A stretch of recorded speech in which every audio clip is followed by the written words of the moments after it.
Paz, igreja, paz a todos. Podem todos se sentar aí. Só vai ter que baixar um pouco o volume, tá? Valeu. Então, gente, sejam todos muito bem-vindos, né? Aqui é a casa de Deus, nosso Pai querido. Tem alguém aqui que nos visita pela primeira vez? Creio que não. Sim, a Emily. Ela não veio, ela já veio aqui antes, mas ela não veio ainda como hub. Então, digamos assim, que seria a primeira vez. Ela veio quando era clã. Então ela veio na época do clã ali. Então é a primeira vez que ela está vindo. Seja muito bem-vinda.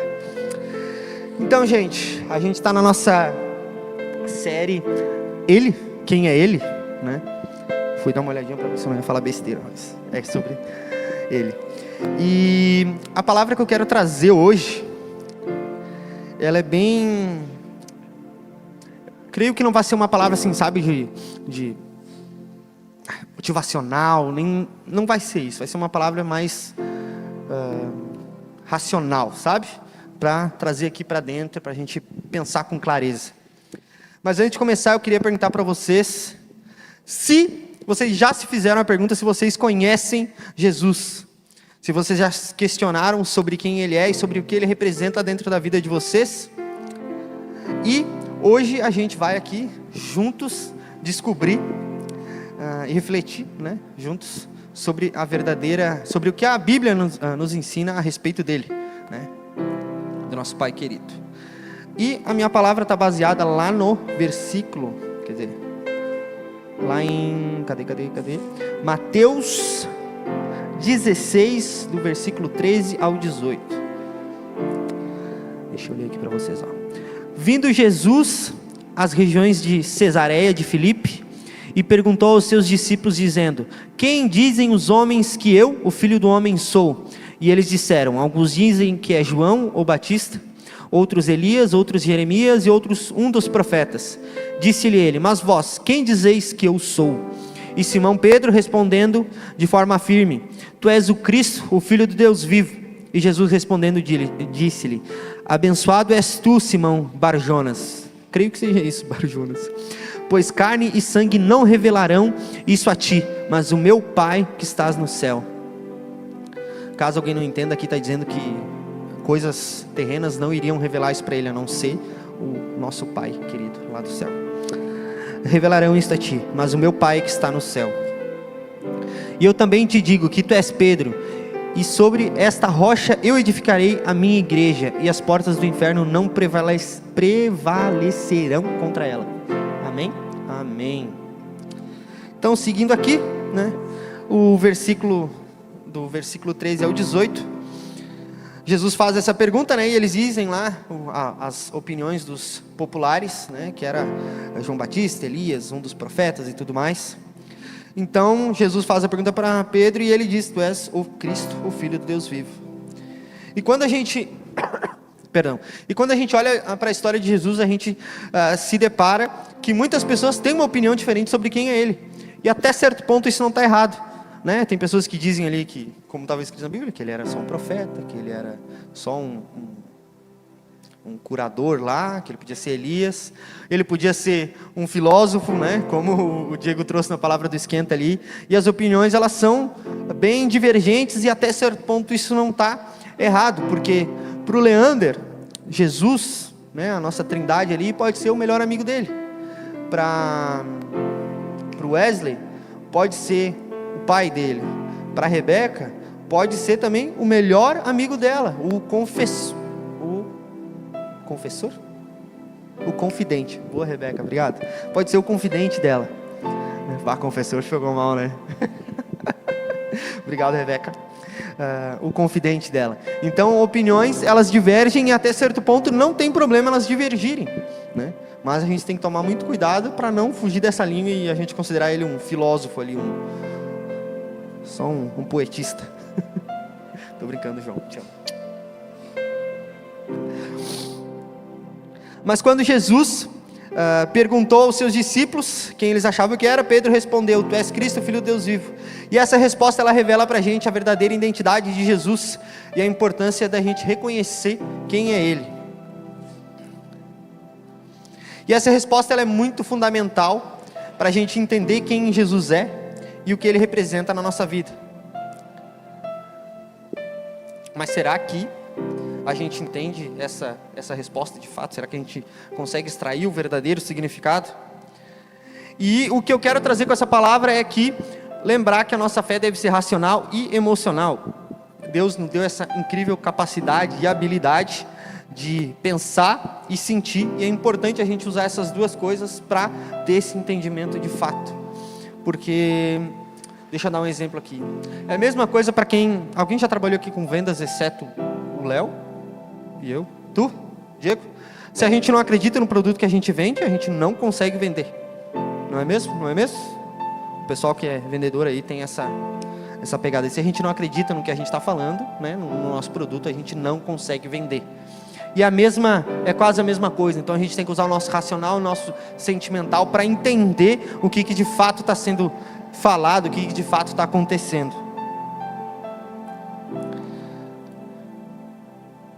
E quando a gente entende quem Jesus é e o que Ele fez por nós, isso muda completamente a nossa vida. Porque a fé em Jesus, ela nos dá esperança de um futuro, ela nos dá força para um futuro. A fé em Jesus é aquela coisa que quando a gente está de manhã, numa segunda-feira, depois de um final de semana chuvoso, que a gente cansou pra caramba, a gente senta na cama segunda-feira e começou a semana, vamos lá, e a gente levanta. É essa fé que faz a gente levantar quando a gente não tem mais força. É essa fé que motiva a gente a fazer coisas que a gente nem sequer imaginava. É essa fé que leva a gente a lugares que a gente jamais pensou que poderia chegar. E meu Deus, essa fé é... Amém.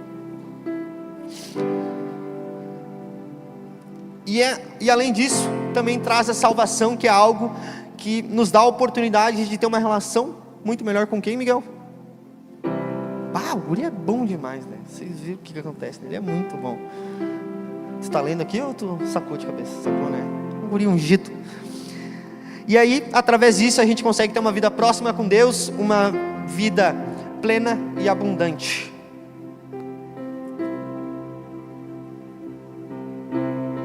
Jesus, Ele é o Filho de Deus, Ele é o Filho de Deus, o Messias esperado por judeus. Ele veio ao mundo para nos salvar e para nos dar a vida eterna. Ele é a fonte do amor, da paz, da esperança. Tudo que eu estou trazendo aqui para vocês é só para a gente relembrar todas as coisas que nós já sabemos, mas só para dar um clarão, assim, só para trazer de volta à mente. E quando a gente entende quem é Jesus, quando a gente entende verdadeiramente, a gente passa a desejar estar cada vez mais perto dele e seguir os seus ensinamentos. Estou errado, Leander? Eu gosto que a galera interage. Hoje tá bom, quando é pouca gente assim, o pessoal interage, o pessoal ajuda. Agora que a gente já entendeu um pouco da importância que tem da gente conhecer Jesus, a gente vai se aprofundar um pouco mais lá naquela passagem que eu trouxe lá de Mateus 16, para descobrir a verdadeira identidade dele. Nesse texto, Jesus está com os seus discípulos ali e faz a pergunta: quem dizem os homens ser o Filho do Homem? Quem eles dizem que eu sou? Novamente. Que susto, João. E essa pergunta é importante porque ela nos mostra que as opiniões diferentes existem, como eu falei antes. E os discípulos, eles respondem lá com as opiniões populares. E Pedro, Simão Pedro responde lá: tu és o Cristo, o Filho do Deus vivo. E antes da gente mergulhar de fato ali, a gente só precisa entender o contexto histórico que estava acontecendo lá. Jesus, Jesus viveu e havia muitas expectativas em torno de quem seria o Messias, de quem seria o Deus Salvador, Todos esperavam ali que seria um grande líder político, um grande líder militar, queria libertar toda aquela galera que estava lá passando um trabalho libertar Israel do domínio romano, Todos eles achavam que ele vai vir e vai peitar quem tiver que peitar lá e vai salvar todo mundo, e era isso. Mas quando Pedro disse que Jesus era o Filho de Deus, ele não estava apenas falando da natureza, mas sim a missão divina dele na terra. E quando Pedro respondeu, Deus diz o seguinte para ele: tu és Pedro, e sobre esta pedra edificarei a minha igreja. Essa promessa mostra que quando a gente conhece Jesus e a gente decide seguir Ele, a gente passa a fazer parte da igreja de Cristo. E o significado da palavra de Pedro, quando Jesus perguntou aos seus discípulos quem eles acham que Ele era, Pedro respondeu: Tu és o Cristo, Filho do Deus vivo. E essa resposta foi muito significativa porque ela revelou a verdadeira identidade de Deus, porque a palavra Cristo significa ungido. Em grego se refere ao Salvador prometido por Deus. Já a expressão Filho do Deus vivo indica Jesus é divino e tem uma relação direta e única com Deus, o nosso Pai querido.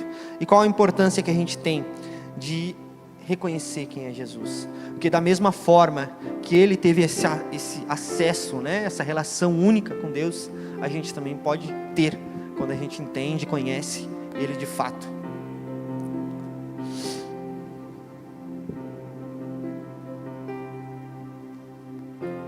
E quando a gente entende Ele, a gente começa a confiar.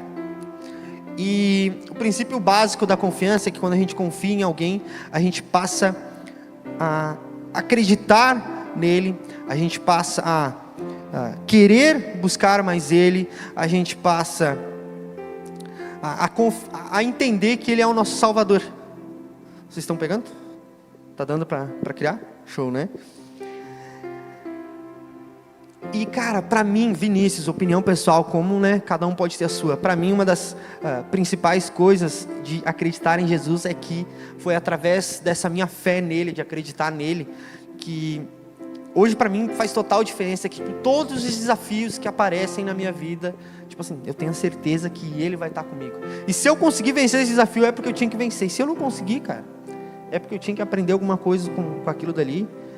E eu oro e digo: Deus, não era para ser, mas me ajuda a entender qual é o aprendizado que eu tenho que tirar disso. Hoje, perto de ter uma mudança meio drástica assim na minha vida, mais boa, né? Eu oro constantemente, peço: Deus, que eu possa absorver todo tipo de entendimento e conhecimento e discernimento para essa nova etapa da minha vida, para que eu consiga desempenhar ela da melhor forma possível, para que eu possa honrar a minha futura esposa, para que eu possa honrar todos aqueles que se dispuseram a estar junto comigo. E é isso, tá? E como é que a gente pode ter um bom relacionamento com Jesus? Parece que o que eu estou falando aqui todo mundo já sabe, né? Mas um negócio importante para vocês pegarem aí para a vida de vocês: o óbvio precisa ser dito. Foi meio óbvio isso que eu falei, mas o óbvio precisa ser dito, por isso que eu estou falando. Show, né? Essa chave foi boa. E para a gente ter um bom relacionamento com Ele, mais profundo, a gente precisa o quê? Conhecer Ele. Como é que a gente conhece Ele? Dou-lhe uma, dou-lhe duas, o quê? Através da Bíblia. Muito bom, né? Então, é através dessa leitura na Bíblia que a gente conhece melhor Ele. É através, tipo assim, da gente vindo na igreja, vindo o nosso pastor falar, vindo ver outras pessoas falarem dele. A gente tem que buscar conhecer mais Ele. Porque é uma via de mão dupla, onde a gente está indo de encontro a Ele para conhecer mais dele, e Ele está vindo de encontro a gente para Ele se mostrar para a gente poder viver dele. E um outro detalhe bem importante, isso aí é para a galera que é um pouquinho mais antissocial: ter comunhão com outros cristãos, também faz parte disso, dessa parte de conhecer mais a Deus. E também, né, não menos importante, né, seguir os exemplos dele, né, ser uma pessoa assim que com muito amor, sabe? Cara, uma pessoa que infelizmente não está aqui hoje, mas que eu acho que tem muito disso, sabe, desse amor de Deus, assim, desse olhar de Deus, é o André. Boa, né? O André, cara, ele, olha, eu não sei como é que ele consegue. O André e a Pamela, cara, a pastora Pamela, são duas pessoas que, como é que eles conseguem para tudo, cara, tudo. Eles têm um olhar assim de amor, sabe? Esses tempos eu fui lá na casa da Pamela visitar ela lá, né? E não sei o que aconteceu lá, ela estava falando alguma coisa, e aí foi uma situação meio chata assim, envolvendo uma outra pessoa, e eu achei que tipo assim, ela vinha dela, mas a gente tem que amar, né? Tipo assim, não falou nada, ela só disse que a gente tem que amar, sabe? Eu não sei, a gente estava até conversando com ela, tipo assim, parece que ela não consegue odiar as pessoas, ela consegue achar um amor assim, sabe? Igual eu, assim, eu amo o Miguel, às vezes querendo matar ele, mas eu amo ele, porque Deus mandou amar. E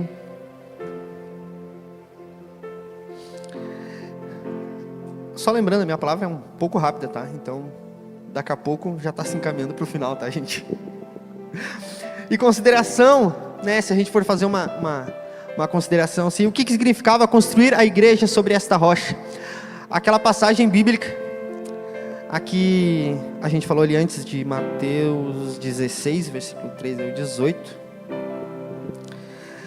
Onde Pedro respondeu ele, Jesus declara que sobre ele, que sobre esta rocha, ele irá construir a sua igreja. E quando ele fala rocha, é sobre a confissão de Pedro, que ele diz: tu és Cristo, o Filho do Deus vivo. E é sobre isso que ele vai construir a igreja. E as portas do inferno não prevalecerão. Essa passagem, algumas pessoas interpretam isso como uma referência à liderança que Pedro teria, né? A importância da confissão que Pedro fez ali. E muita gente olha assim: esse cara vai ser um baita de um líder. Mas não necessariamente era de fato sobre aquilo que Jesus estava falando.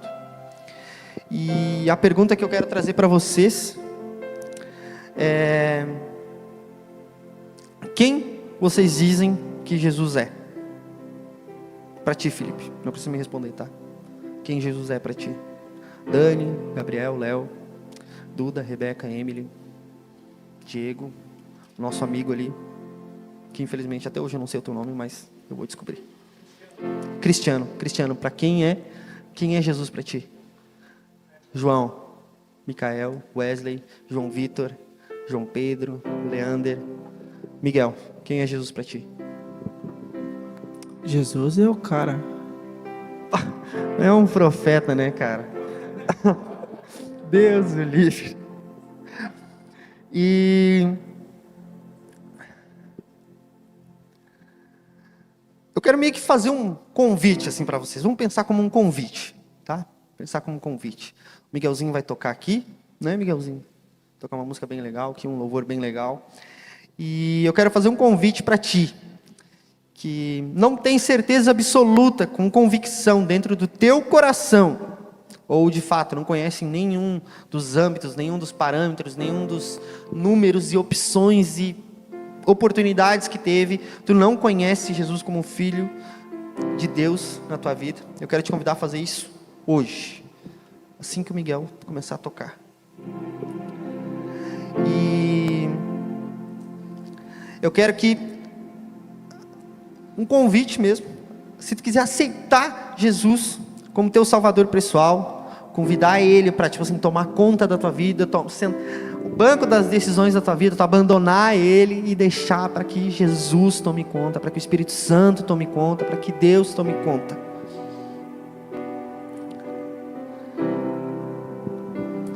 E se tu que já conhece Jesus, eu quero te convidar e te encorajar a continuar buscando um relacionamento mais profundo com Ele. Porque relacionamento com Deus é como um mar assim, sabe? Um mar aberto. Tu pode nadar e tu não vai achar o fim daquilo. É como o espaço também, tu não vai achar o fim dele. Então isso é uma das melhores coisas que tem. Porque tu pode, sei lá, criar um plano, fazer o que for para perseguir ele, mas tu nunca vai chegar no fim.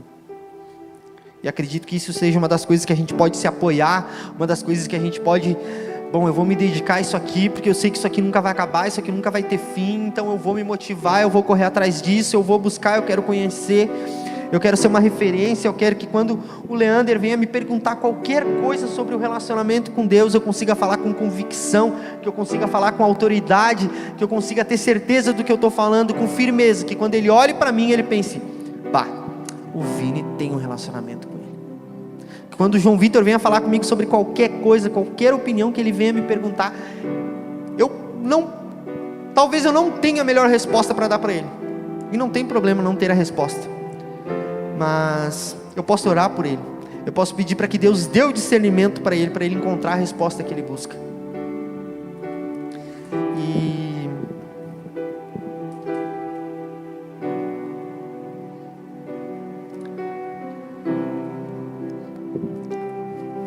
É isso. Muito obrigado. Vou só orar aqui. Senhor Deus, eu oro agora pela vida de todas essas pessoas que se dispuseram aqui, a estar aqui hoje, Pai. Eu agradeço pela vida de cada um deles, Senhor. Eu tenho plena certeza que se eles estão aqui, é porque o Senhor queria que eles estivessem aqui, Pai. Senhor, nós oramos agora pela vida de todas aquelas mulheres que estão naquele retiro. Nós te pedimos, Pai, que elas sejam cheias, que elas voltem de lá transformadas, que elas voltem de lá apaixonadas por Ti, Pai, que elas voltem de lá mudadas, Pai, mas mudadas ao Teu caráter. Nós te pedimos que a nossa volta para casa no dia de hoje seja uma volta para casa tranquila, abençoada e guiada pelo Teu Espírito Santo, e que essa palavra que foi ministrada no dia de hoje, mesmo rápida, ela seja como uma semente, ela seja como uma semente no coração de cada um daqueles que ouviram ela, que vieram até aqui, que estão em casa ouvindo ela, e que ela possa frutificar, não hoje, não amanhã, que ela possa frutificar daqui uma semana, daqui um mês, mas que em algum momento, Pai, em algum momento durante essa semana, durante a vida deles, o Senhor vai tocar e vai fazer eles lembrarem deste momento em que foi falado para eles sobre a identidade de Jesus. Eles foram questionados sobre quem o Senhor é na vida deles, qual a identidade, o que o Senhor faz por eles, Senhor. Senhor, mais uma vez, obrigado pela oportunidade de estarmos na Tua casa, em nome de Jesus, amém.